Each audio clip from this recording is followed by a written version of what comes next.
அக்கா மனசுக்கு எதுவுமே ஆயிருக்காது.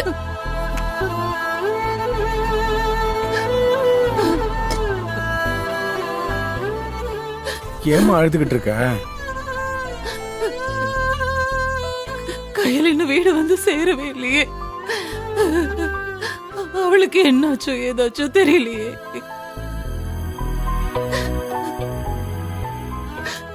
கையில் இந்த மாதிரி ஒரு நாள் கூட ராத்திரி வீட்டுல இல்லாம இருந்ததே கிடையாது.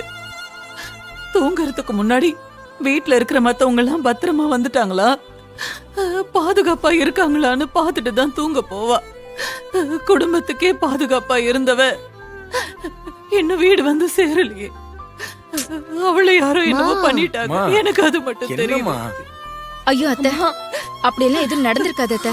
கொஞ்சம் தைரியமா இருங்க. நாம ஏன் தப்பா யோசிக்கணும்? கையிலுக்கு எதுவும் ஆயிருக்காதுன்னு நம்புவோம். அவ சீக்கிரமா வீடு வந்து சேர்ந்துருவா அத்தை.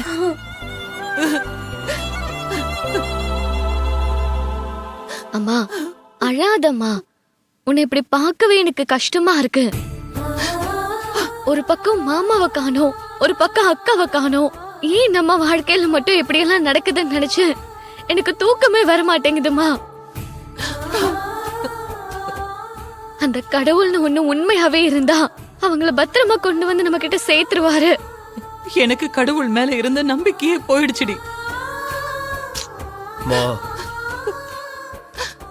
அந்த பாழா போன கடவுளை நான் விழுந்து விழுந்து கும்பிட்டோம். நம்ம மேல கொஞ்சம் கூட கருணையே காட்ட மாட்டேங்கிறாரு. கடவுள்னு ஒருத்தர் இருந்திருந்தா கையில் ஏன் இவ்வளவு கஷ்டப்பட போறா? பிரச்சனை பிரச்சனை பிரச்சனை, எப்ப பார்த்தாலும் பிரச்சனை மட்டும் தான் கொடுத்துட்டு இருக்காரு. பொண்ணு கையலுக்கு வர பிரச்சனை, இல்லனா இந்த குடும்பத்துக்கு பிரச்சனை. அது எல்லாத்தையும் கையில் அவளோட பிரச்சனையா பார்த்து தீர்த்து வைப்பா. ஆனா அவளுக்கு பிரச்சனை வந்தா யாரு தீர்த்து வைப்பாங்க?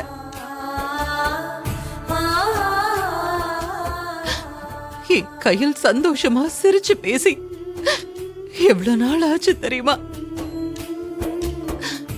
அப்படி அவ யாருக்கு என்ன கெடுதல் பண்ணிட்டா? ஒரு காக்கா குருவிக்கு கூட நல்லது பண்ணணும்னு நினைக்கிறவ தானே அவ. அப்படிப்பட்டவளுக்கா கடவுள் இந்த அளவுக்கு சோதனையை கொடுக்கணும்? மனசு விட்டு போச்சு. சாமிங்கிறதெல்லாம் சும்மா சிலைதான். அது வெறும் போட்டோவா மட்டும்தான் நம்ம பார்க்கணும். இனிமே இனிமே நான் அந்த கடவுளை கும்பிட போறதே இல்ல. என் மனசு விட்டு போச்சு.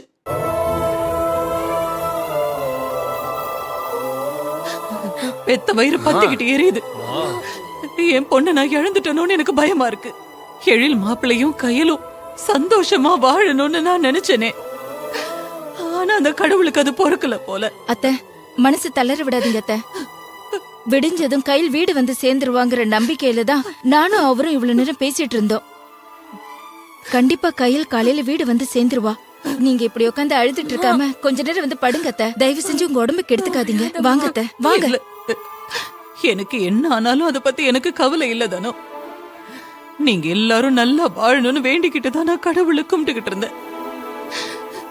இப்படி எல்லாம் என்ன போட்டு கஷ்டப்படுத்துறதுக்கு பேசாம அந்த கடவுள் என்ன மொத்தமாவே எடுத்துட்டு போயிடலாம். ஐயோ அத்தை, என்னத்த பேசுறீங்க? என்னம்மா பேசுறீங்க?